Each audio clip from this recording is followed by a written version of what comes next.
আসসালামু আলাইকুম viewers, welcome to my channel. কেমন আছেন সবাই? আশা করছি আল্লাহর অশেষ রহমতে অনেক ভালো আছেন। আজকে আমি আপনাদের সাথে শেয়ার করব গ্যাসের চুলায় মাত্র 2টি ডিম দিয়ে কেক রেসিপি। আশা করছি আজকের এই কেক আপনাদের কাছে অনেক ভালো লাগবে আর একদম পারফেক্টভাবে তৈরি করে দেখাবো। আশা করছি ভালো লাগবে। ভালো লাগলে প্লিজ একটা লাইক দিয়ে কন্টিনিউ করবেন। আর আপনারা যদি আমার চ্যানেলে নতুন হয়ে থাকেন তাহলে প্লিজ চ্যানেলটিকে সাবস্ক্রাইব করে পাশে থাকা বেল আইকনটি প্রেস করে রাখবেন। আর যারা অলরেডি করে দিয়েছেন তাদেরকে অসংখ্য অসংখ্য ধন্যবাদ। তো কেক বানানোর জন্য প্রথমে আমি একটা মিক্সিং বোল নিয়েছি। এখানে নিয়ে নিচ্ছি স্বাভাবিক তাপমাত্রা 2টা ডিম। ডিম যদি ফ্রিজে থাকে তাহলে অবশ্যই 1 ঘন্টা আগে বের করে রাখবেন। তারপরে দিয়ে দিচ্ছি এখানে হাফ কাপ চিনি, দিয়ে দেব 1 চিমটি পরিমাণ লবণ। এখন একটা হ্যান্ড উইক্স দিয়ে খুব ভালো করে ফেটিয়ে নেব। যতক্ষণ না পর্যন্ত চিনিটা সম্পূর্ণরূপে গলে যায় ততক্ষণ পর্যন্ত ফেটিয়ে নেব। আর ডিমের কালারটাও কিন্তু চেঞ্জ হয়ে আসবে। তো খুব ভালো করে আমি ফেটিয়ে নিয়েছি। আর খুব ভালো করে আমি ফেটে নেওয়ার জন্য একটা চামচ দিয়ে আমি ফেটে নিচ্ছি, তাহলে খুব সহজভাবে হবে। তো দেখুন ডিমের কালারটা কিন্তু চেঞ্জ হয়ে গেছে আর চিনিও কিন্তু সম্পূর্ণরূপে গলে গেছে। তো ডিমটা যত ভালোভাবে ফেটানো হবে আর ফ্লাফি হবে আর কেকটা কিন্তু ততটাই ফুলবে আর খেতেও কিন্তু অনেক ভালো লাগবে। তো দেখুন কালারটা কিন্তু চেঞ্জ হয়ে গেছে। এই পর্যায়ে আমি দিয়ে দিলাম হাফ চা চামচ ভ্যানিলা এসেন্স আর দিয়ে দিচ্ছি 1/4 কাপ সয়াবিন রান্নার তেল। এখন খুব ভালো করে আমি হ্যান্ড উইক্স দিয়ে মিশিয়ে নেব।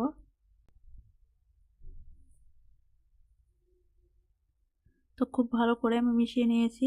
এখন একটা ছাঁকনি নিয়ে নিচ্ছি আর এই ছাঁকনিতে দিয়ে দিচ্ছি 1 কাপ ময়দা।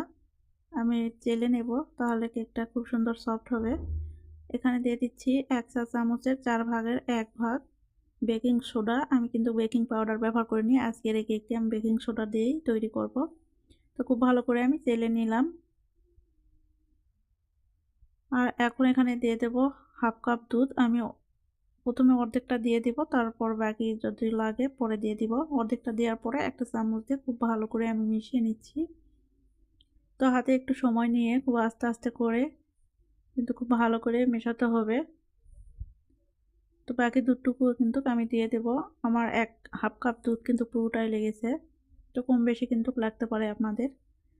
তো খুব ভালো করে আমি আবারও চামচ দিয়ে মিশিয়ে নিচ্ছি। একটু হাতে সময় নিয়ে কিন্তু মেশাতে হবে। খুব ভালো করে ব্যাটারটা যদি তৈরি হয় তাহলে কেকটাও কিন্তু অনেক ভালো হবে। তো খুব ভালো করে মেশানোর পরে এখানে 1 চা চামচ লেবুর রস দিয়ে দিচ্ছি। লেবুর রস দেওয়ার পরে আবার খুব ভালো করে মিশিয়ে নিতে হবে।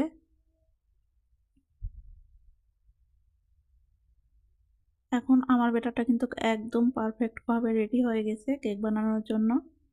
এখন একটা কেকের মোল্ড নিয়েছি আর আগে থেকে তেল ব্রাশ করে নিয়ে সাদা কাগজ দিয়ে দিয়েছি। এখানে 4-5টা কাগজ বসিয়ে দিয়েছি, তাহলে কেকটা খুব সহজে মোল্ড আউট করা যাবে। এখন কেকের ব্যাটারটা ঢেলে দিচ্ছি। এখানে একটু উপর থেকে ঢেলে দেব, এতে করে এয়ার বাবলস ক্রিয়েট হবে না।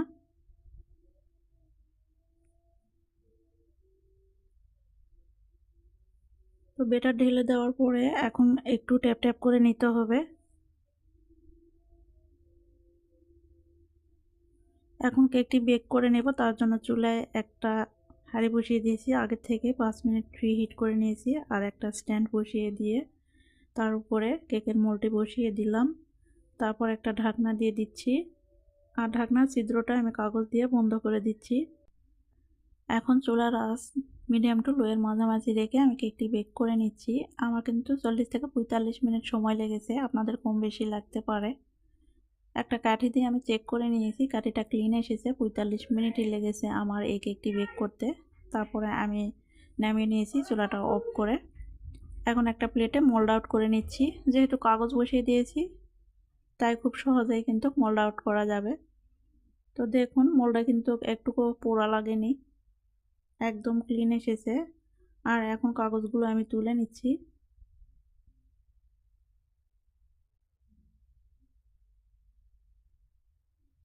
কেকের চারপাশটা কিন্তু খুব সুন্দর কালার এসেছে, দেখুন মাশাআল্লাহ। এখন নিচের দিকটাও দেখিয়ে দিচ্ছি। নিচের দিকেও কিন্তু কালারটা খুবই সুন্দর এসেছে। তো তো একদম পারফেক্ট হয়েছে এই কেকটি, আর নরম তুলতুলে। কেকটি কেটে আপনাদেরকে দেখিয়ে দেব যে ভিতরটা কেমন হয়েছে। আর এই কেকটি খেতেও কিন্তু মাশাআল্লাহ অনেক মজা হয়েছিল। আশা করছি আজকের এই কেকের বানানোর ভিডিওটি আপনাদের কাছে ভালো লেগেছে। ভালো লাগলে প্লিজ লাইক, কমেন্ট, শেয়ার করে দেবেন বেশি বেশি করে। আর এইরকম নিত্য নতুন রেসিপি পেতে আমার চ্যানেলটিকে সাবস্ক্রাইব করে পাশে থাকা বেল আইকনটি প্রেস করে রাখবেন।